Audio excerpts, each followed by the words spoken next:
प्रदेश की कांग्रेस सरकार के खिलाफ भाजपा का विरोध प्रदर्शन पूरी सरकार के खिलाफ आयोजित किया। जिला मुख्यालय पर प्रदेश की कांग्रेस सरकार के खिलाफ भाजपा नेताओं और कार्यकर्ताओं ने जोरदार हल्ला बोला।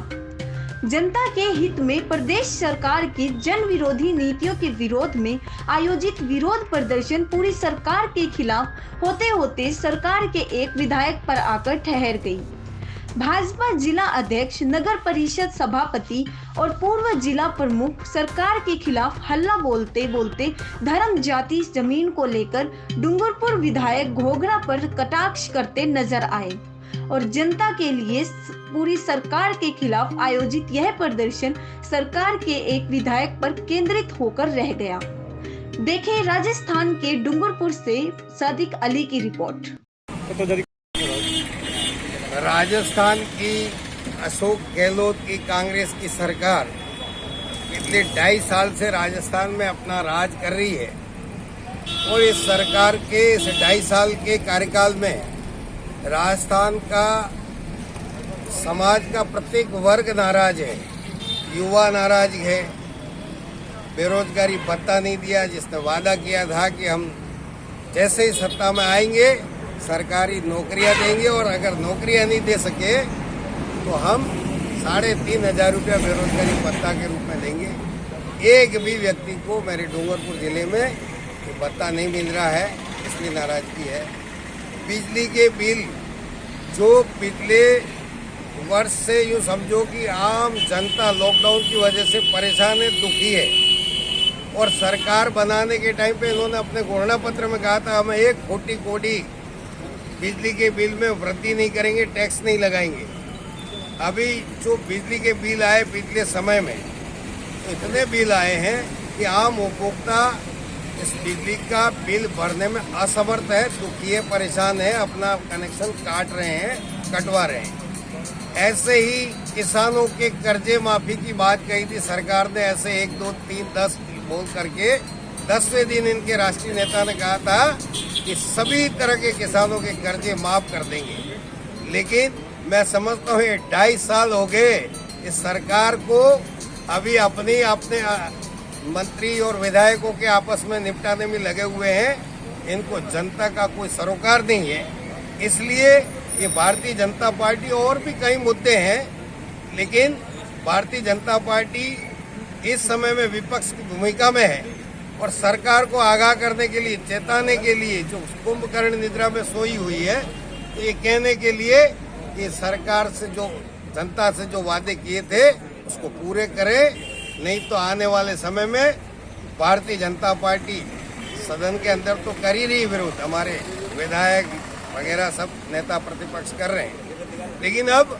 समय आ गया है जनता के इस दुख दर्द को दूर करने के लिए भारतीय जनता पार्टी इस तरह धरना आंदोलन के माध्यम से आगे भी और जंगी प्रदर्शन करने वाली है। सर, इसके लिए यहाँ का आदिवासी समाज आपने भी देखा होगा पिछले 2-4 दिन से लगातार इसका विरोध प्रदर्शन प्रेस के माध्यम से कर भी रहा है और मैं तो इतना ही कहूँगा कि ये हमारे यहाँ जनजाति क्षेत्र जो है आदिवासी समाज ही मूल हिंदू है। इनकी उत्पत्ति, इनके संस्कार, सभी तरह के जो कार्यक्रम इनके होते हैं वो हिंदू रीति रिवाज से होते हैं और आदिवासी समाज सनातनी है और रहेगा और अभी भी है। इसलिए उसके बारे में मैं कल एक कार्यक्रम में गया था। यहाँ पे हमारे एक कंपाउंडर है बंसीलाल जी है ना, बंसीलाल जी के पिताजी का माताजी का 12वां था और उसमें ये भी आए थे हमारे माननीय विधायक महोदय गणेश जी और उन्होंने वहाँ पे लोकाचार में जो लोग आए थे वहाँ पे उन्होंने जय सीताराम, जय गुरु महाराज, राम राम ऐसा बोल के अभिवादन किया। अब 2 दिन पहले इन्होंने विधानसभा में जो स्टेटमेंट दिया था और कल की वो घटना का वीडियो भी कहीं से मिल जाएगा। इन्होंने बोला कि वहाँ के सारे आदिवासी समाज के जो संत, मंत, कोतवाल और प्रबुद्धजन जो बैठे हुए थे मैं तो थोड़ा बाद में पहुंचा, लेकिन मुझे बताया कि एमएलए साहब ने आज इन्होंने अपनी बात जय सीताराम जय गुरु महाराज राम राम करके सिद्ध कर दिया कि वो उन्होंने खाली राजनीतिक रोटियां सेकने के लिए, समाज में भ्रम फैलाने के लिए इस तरह की कांग्रेस हमेशा करती रहती है। और उसी क्रम में एक इन्होंने अपना काम किया था। बाकी आदिवासी समाज मूल रूप से हिंदू समाज का एक अंग है और वो हिंदू समाज के रीति रिवाज से सब काम करते हैं। करके जो विरोध प्रदर्शन के इसके लिए क्या ऐसा है, टाउन प्लानिंग जो टाउनशिप है वो तो लागू करनी ही है, शहर का विस्तार होना ही है। और ये जो ज़मीन है वो नगर परिषद को आवंटित की हुई है, बिल्कुल इस पर कोई काबिज भी नहीं है, लेकिन अनावश्यक रूप से राजनीतिक अखाड़ा बनाने के प्रयास हैं। और शहर का विस्तार तो होना है, हर शहर में होगा, इस शहर में भी होगा। और जो मध्यम और निम्न वर्ग के हैं उनकी भी आसानियाँ चाहिए, इसलिए उसके लिए तो काम किया जाएगा। उससे कुछ विरोधी है इसलिए विरोध कर रहे हैं, बाकी कोई इसमें उचित ही नहीं। जिला प्रमुख इसी बारे में आज जो हमने धरना प्रदर्शन रखा है, विधानसभा में सत्र के दरम्यान में जो भी डूंगरपुर विधानसभा क्षेत्र के विधायक गणेश जी घोगरा का कहना हुआ कि हम आदिवासी हैं, हम हिंदू नहीं आदिवासी कहना हुआ।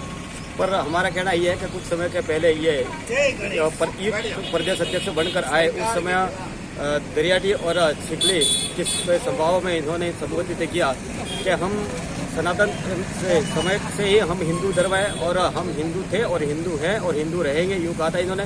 हम राम भगवान को मानने वाले हैं, हम सती सुरमाल को मानने वाले हैं, हम बांकी महाराज को मानने वाले हैं। और हमारे लोग यहाँ पर होली का त्यौहार मनाते हैं, हमारे दिवाली का त्यौहार मनाते हैं। और जितने भी यहाँ पर मंदिर बने हुए हैं, हमारे यहाँ के लोगों की मंदिरों के प्रति आस्था है। जो भी छोटे मोटे हमारे मन्नत रखते हैं, हमारी मन्नतें पूरी होती है, मन्नत छुड़वाने के लिए जाते हैं। हमारे बाप बड़े बुजुर्ग भी और हमारे भक्तजन वेट कोटवाला भी देवी देवताओं को मानते थे और हम भी देवी देवताओं को मानते हैं। और हम राम भगवान को मानने वाले, हम सीताराम कहते हैं, हम गुरु गोविंद के भक्त हैं, जय गुरु के नाम से बोलने वाले हैं, यूँ करके इन्होंने कहा था। और हम ये जो भी हैं कुछ समय पहले इस प्रकार का बोल रहे थे, अभी इस प्रकार का बोल रहे हैं। ये किसी बड़े नेताओं का षड्यंत्र है, नेताओं का हाथ है, इसलिए ये बोल रहे हैं। बाकी कुछ समय पहले तो आदिवासियों की ही प्रशंसा कर रहे थे, आदिवासियों को हिंदू बता रहे थे। आज नहीं बोलने का कारण कि इनका ये है कि इनकी कहीं न कहीं धरती खिसक रही है और इनके जो भी धरती खिसक रही है तो साथ में इनका दिमाग भी खिसक गया, ऐसा लग रहा है। तो इसलिए ये राजनीतिक अपनी जिंदगी रखने के लिए आदिवासियों को गुमराह कर रहे हैं। आदिवासी हिंदू था, हिंदू है और हिंदू रहेगा।